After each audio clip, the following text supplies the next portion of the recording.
সকলকে জানাই শুভ শারদীয়ার প্রীতি ও শুভেচ্ছা। আশা করি আপনারা সবাই ভালো আছেন।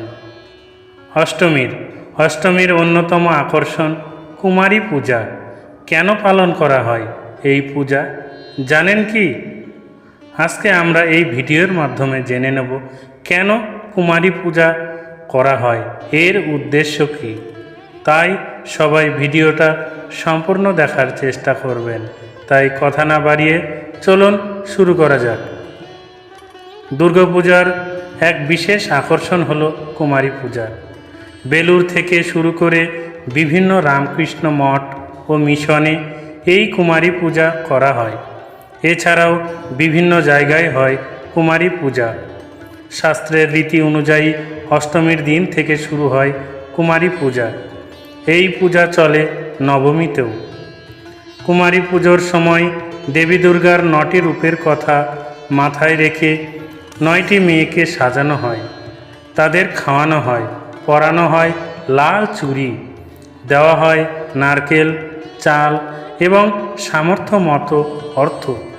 যে ব্যক্তি এই কুমারী পূজার আয়োজন করে থাকেন তাকে জীবনে কখনো আর্থিক ক্ষেত্রে পিছিয়ে পড়তে হয় না।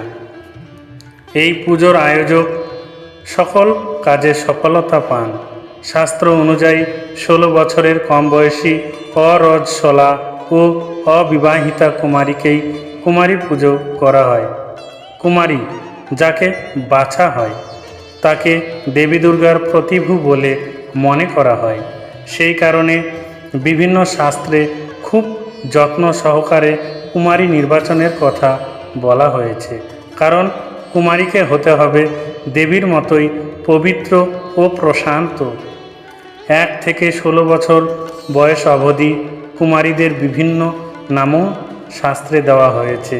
যেমন ১ বছরের কুমারীর নাম সন্ধ্যা, ২ বছরের কুমারীর নাম সরস্বতী, ৩ বছরের ত্রিধামূর্তি, ৪ বছরের কালিকা, ৫ বছরের সুভগা, ৬ বছরের উমা, ৭ বছরের মালিনী, ৮ বছরের পুষ্টিকা, ৯ বছরের কল সন্দর্ভা, ১০ বছরের অপরাজিতা, ১১ বছরের রুদ্রাণী, ১২ বছরের ভৈরবী, ১৩ বছরের মহালক্ষ্মী, ১৪ বছরের পীঠনায়িকা, ১৫ বছরের ক্ষেত্রজ্ঞা ও ১৬ বছরের কুমারীকে অন্নদা বা অম্বিকা বলা হয়।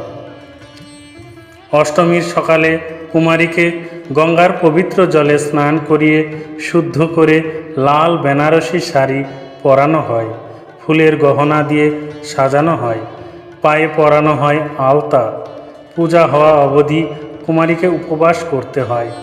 এরপর যথাসময়ে দেবী দুর্গার মূর্তির সামনে কুমারীকে বসিয়ে দেবীর হাতের একটি পদ্মফুল তার হাতে দিয়ে পুজো আরম্ভ করা হয়। ১৬টি উপকরণ দিয়ে শুরু হয় কুমারী পূজার আচার। পরে অগ্নি, জল, বস্ত্র, পুষ্প ও বাতাস, এই 5টি উপকরণ দিয়েও কুমারী পূজা করা হয়।